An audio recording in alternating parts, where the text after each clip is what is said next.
Okay, so in the last video, left you off with a bit of a downer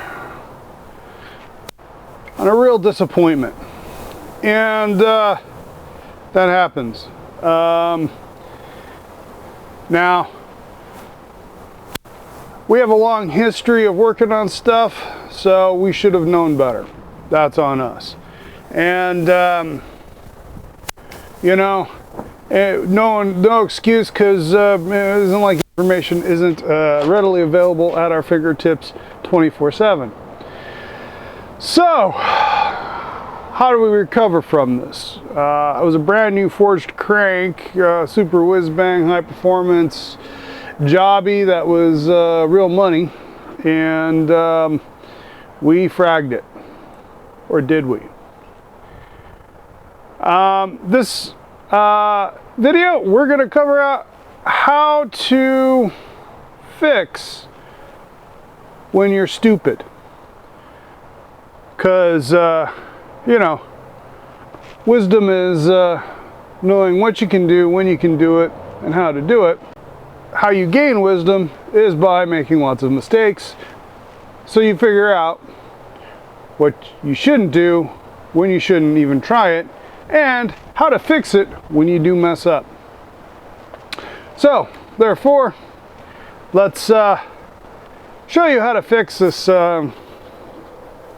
gorilla-sized mistake and be able to move on with the project. So, depending on how much of the footage I decide to leave in, sufficiently to say, you just witnessed us doing a whole lot of wrong. And to be straight about it, we'd spent a good solid 4 hours of doing nothing but wrong. And what I mean by that was pretty much everything. Wrong parts, wrong torque spec, and of course, we've paid for it. Now, when we got our 8BA cores to rebuild, we got two flywheels that looked similar to this, and just sort of assumed that these are 8BA flywheels. And the fact of the matter is, when we torqued them up, the back here, a little slightly raised ring here, this back here got pulled up tight against the back of the engine block and then locked the engine, would not turn. Of course, furthermore, we used the wrong torque spec. We simply believed the spoken word of a gentleman who's been fairly accurate on his suggestions in the past, instead of double checking it for ourselves, and we stripped some holes on the crank. So we're going to have to helicoil that, and we'll probably be observing that process next. Anyways, yesterday we went up to the fine folks at the Early Ford store in San Dimas, California, where they have a ton of new and old stock Early Ford parts, and we bought his last actual 8BA flywheel. Now the 8BA like the 59A flywheel will work on a 59A and earlier Flathead. This one here has been balanced and lightened and a bunch of custom trick race car work done to it, and it's too bad that we're losing it. Now this one here is a box stock car flywheel for an 8BA, and it is drilled for the 9-inch clutch. If we want to put 11-inch clutch on it, which is the truck clutch, we'll have to offset, drill, and tap some new holes in it. Not a problem, something we can do. It's actually not that hard. While we were there, we also happened to get some new old stock actual bolts and the ring, which I'm not entirely sure what the ring is for, but we got it to mount this. And the bolts actually have the holes for the safety wire, so we'll be safety wiring this thing on. And yeah, we're going to wire brush the outside of this. It's got a little bit of damage here and there, but look, the face itself might not need resurfacing, and we might be able just to get a decent surface by just going around it lightly with the stone or a piece of sandpaper on a block of aluminum or something, and just go around it and clean it up. So I think we're in pretty good shape now. I think we can proceed. Only thing, bolts don't protrude very far through, which, I mean, that should be enough, but this is the amount that was stripped out of the other one. So I also am going to go ahead and knock this a little crunchy. That's a little crunchy. And besides, we're not sure what pilot bearing we're going to need for the T5. So I guess I could just measure it and find out right now. Anyways, back on the right trail. Let's hopefully today we do a whole bunch of right. If you look in there, we stripped out the threads right in there, and we boogered up these threads real bad, and these threads are serviceable but not pretty. So since we're using the safety wire proper flywheel bolts, we can torque to 65 foot-pounds instead of 85 foot-pounds, and then safety wire them, and that gets us where we need to be. So, however, there wouldn't be insufficient thread engagement, I think, on these two, even for that relatively modest torque level. So we need to tap, drill, and helicoil these two. So that's our next step. Now, if you notice, what we did is we're stabilizing this. It's on the chain, but then we've got this here to stabilize it so it doesn't walk around on us too much. Yeah, that one, yeah.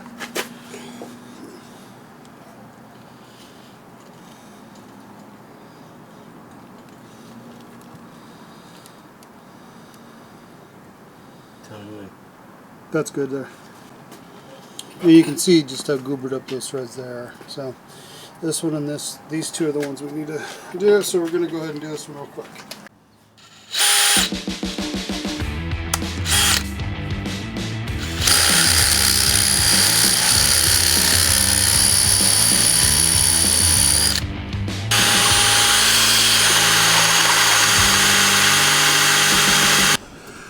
I've had doubts about it being forged crank before, they're gone now.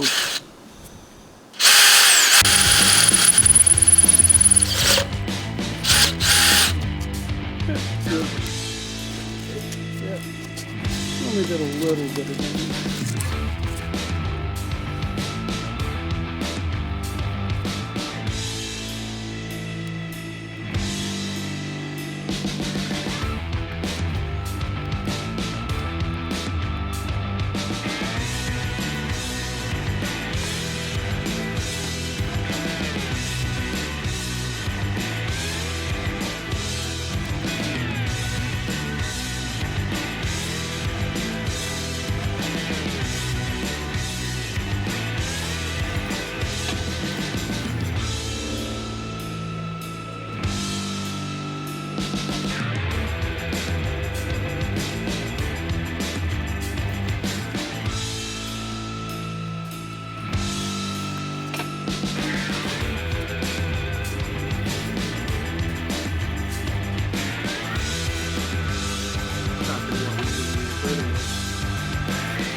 And stop me before I come back out of this pan.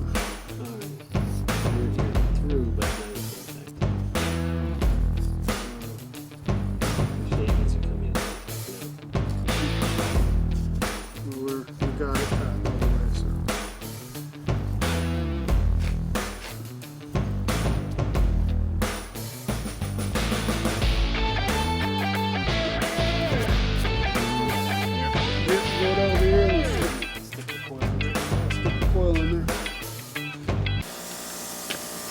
Okay, this is a heel coil kit. Excuse me, permacoil. It comes with the tap, the installation tool, and some helical inserts, thread repairs.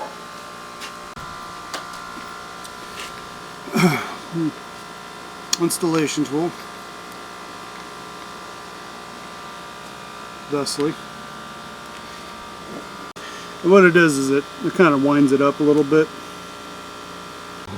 Glue it in real good.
Of course, I did the exact thing I said I wasn't gonna.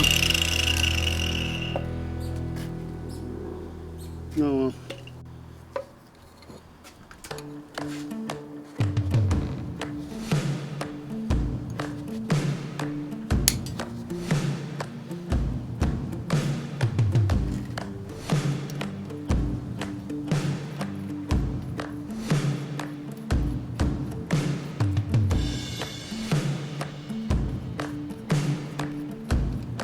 Like butter.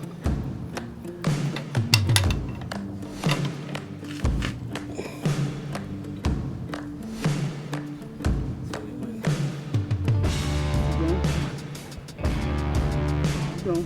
You're good. That way's good. That's called that.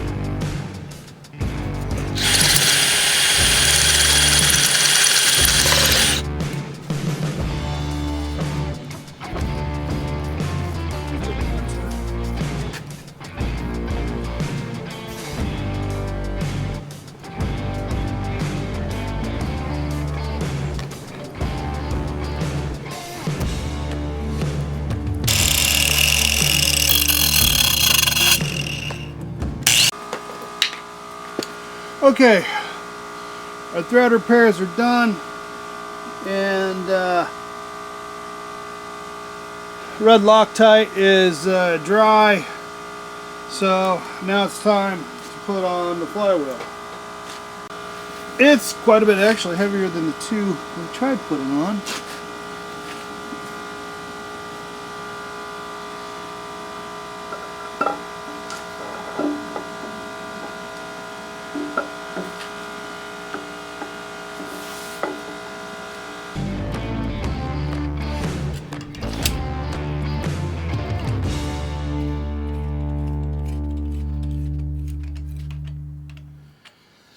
We went ahead and picked up some reproduction examples of the actual original bolts for these.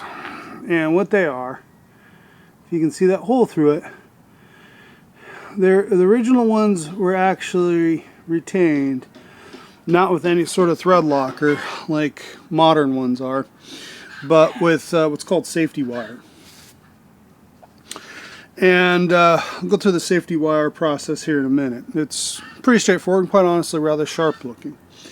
Now, the plan is to go ahead and remove the flywheel before this goes into the vehicle to do some repairs on it, fix it up, do some work on it. Right now we just need it for obviously balancing the engine or smoothing out the engine while it's running, and then also something to grab onto the with the starter so it will start. Now this particular one has seen better days, but believe it to be perfectly fine and perfectly functional. So we're going to use it for this application of breaking in the cam.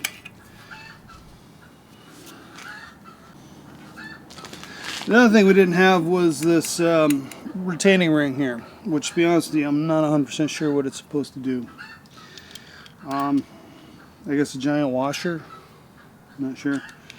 But they'll have them, they're supposed to have them, so we went ahead and picked one up while we were at the early Ford shop in San Dimas.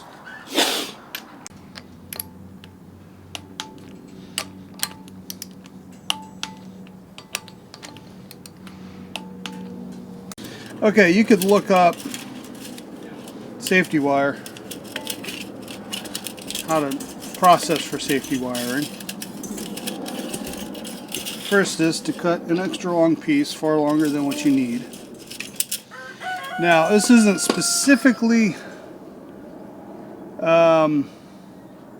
safety wire.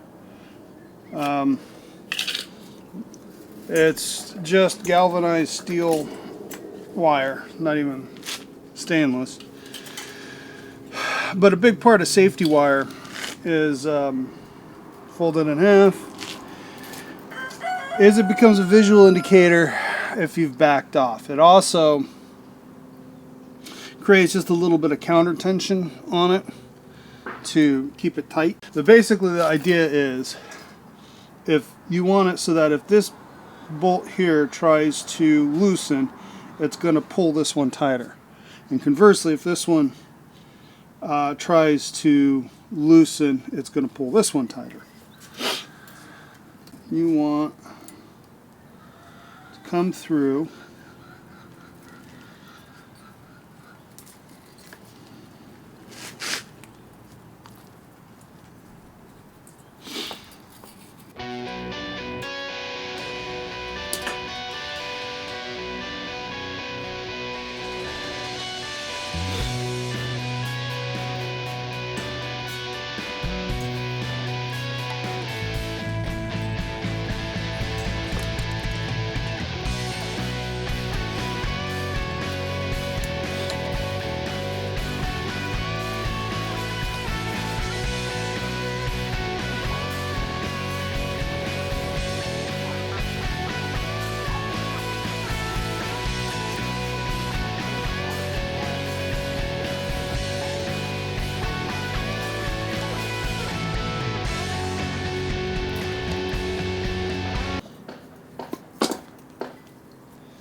So, now, I just saw how Hot Rod did it, which there's a way of doing it and tying all like 4 together in a continuous string. But here's one way of doing it that just ties these 2 together and then you tie these 2 together. And the idea is if this tries to back out, it theoretically is going to pull this one tighter. Conversely, if this one tries to back out, it'll wheel this one in tighter. Now, it's relatively thin steel gauge, and when you twist like that, it can add strength, but then you can also weaken it. It's not really meant to take the, like, good thread locker is a better way of doing this, but this was how, one, we actually plan on removing this in the not so distant future, so we have to this is a way of making sure, once again, this won't fly off. Simple vibration isn't going to knock these loose and this fly off while it's on the test stand. Well, I hope you enjoyed this short video. If you're not familiar with helicoils, fixing threads that way, it's as old as this engine is. It's been around for a long time. Because stripping threads and tearing up parts because you grill at it, or maybe you're threading into something that was a little bit weak to begin with, and you bring it to torque and you just stretch it out. As long as you can go up basically one drill size, you can heel coil it and fix it. And a lot of times in cast aluminum parts, it is not uncommon to put some sort of steel thread insert into the aluminum so that you can torque it to higher spec without stripping the threads. They're your friend, and as you saw, not very hard to do. So anyways, I hope you enjoyed this video. I hope you got something out of it. Once again, we are professionals, but not at this. We're just a couple of guys who like tinkering around this stuff and have gotten a little carried away with it. Mistakes happen, and how you learn is by making mistakes and then figuring out how to fix it. So don't despair, don't get discouraged. Stop. Someone else has screwed up at least as bad as you have, and there's ways to get around it. Might not be cheap, there's ways to recover from it. And if you enjoyed this video, please hit the like button, and if you haven't done so already, hit the subscribe button. Really appreciate it, and have an F-up-tastic day.